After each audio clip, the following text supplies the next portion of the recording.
La magia del espíritu del dragón. Autora, Marisol Pacheco, GYPSY, con los dragones ha sucedido igual que con los elementales.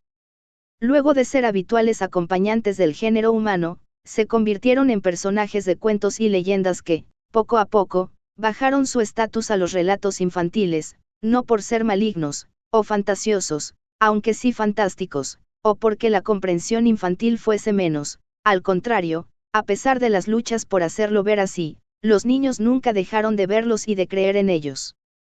Más dada la visión estrecha del humano, resultaba más fácil atañer sus historias a la imaginación de los niños junto a las hadas, gnomos, troles, etc. Los dragones han sido seres tenidos en la más alta estima desde los arcaicos tiempos del gran continente Atlante, y, dada su fuerza y tamaño, catalogados bajo el más supersticioso temor. Los instructores de las emergentes razas de la humanidad se llamaron a sí mismos dragones, adoptaron al dragón occidental como emblema de su soberanía sobre los elementos de la naturaleza y de su sujeción al culto solar. Los que seguían el camino lunar adoptaron a la serpiente como su símbolo. Mientras, Oriente manejaba a sus dragones con mucho más respeto, a pesar de ser más antiguos.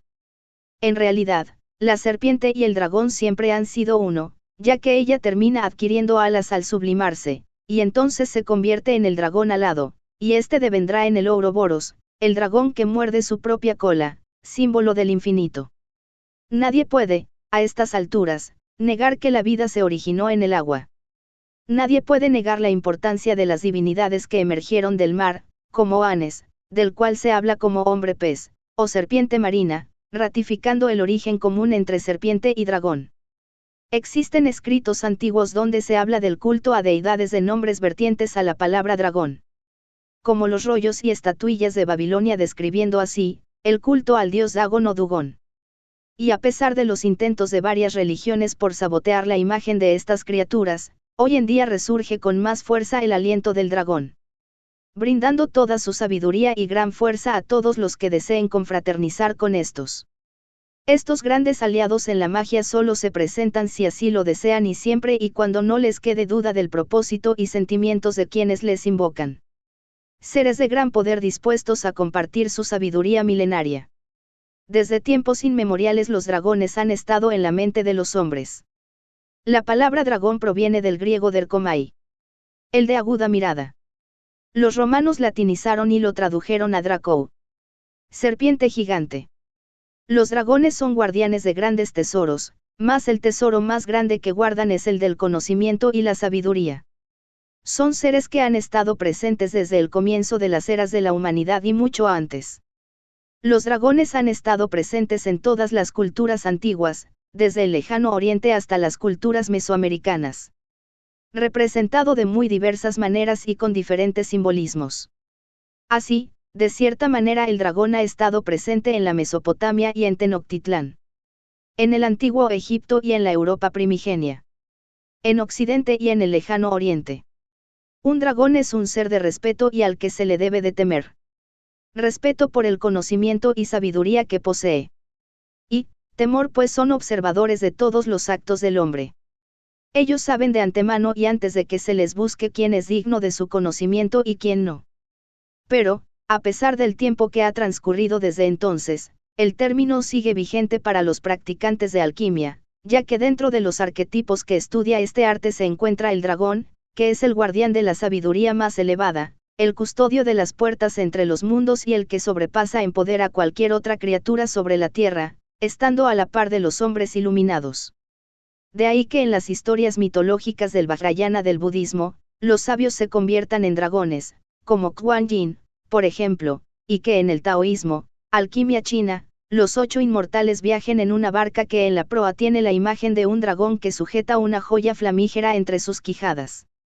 En el Medio Oriente sabemos que antes de entrar el otro mundo, los iniciados egipcios tenían que ser tragados por un dragón, que era como un portal para poder cruzar.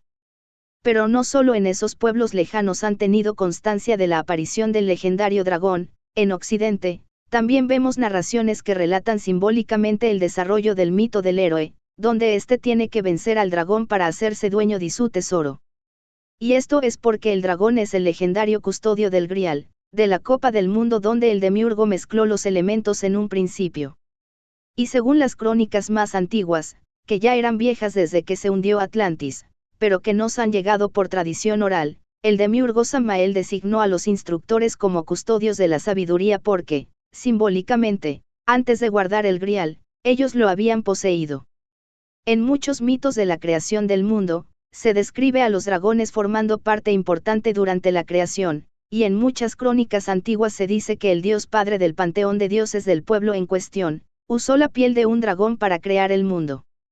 Estos mitos son una forma distorsionada de las antiguas verdades, pero si se toman simbólicamente, se accederá al conocimiento milenario de los guardianes de sabiduría, de los hermanos mayores de la tercera y la cuarta raza raíz, según los denominó H.P. Blavatsky.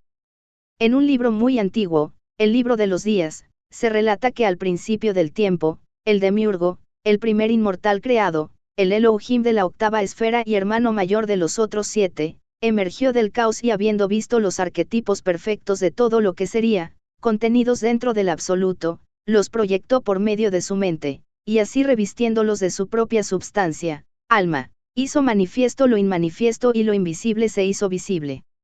De aquí que en los mitos más actuales se diga que el mundo fue creado por el más poderoso Dios a partir de la piel de un dragón. Y esto último era porque Samael era representado como un dragón por los antiguos señores del secreto del caos que custodiaban el conocimiento velado para los atlantes. Para los señores del secreto del fuego también era el dragón un símbolo de aquello a lo que aspiraban.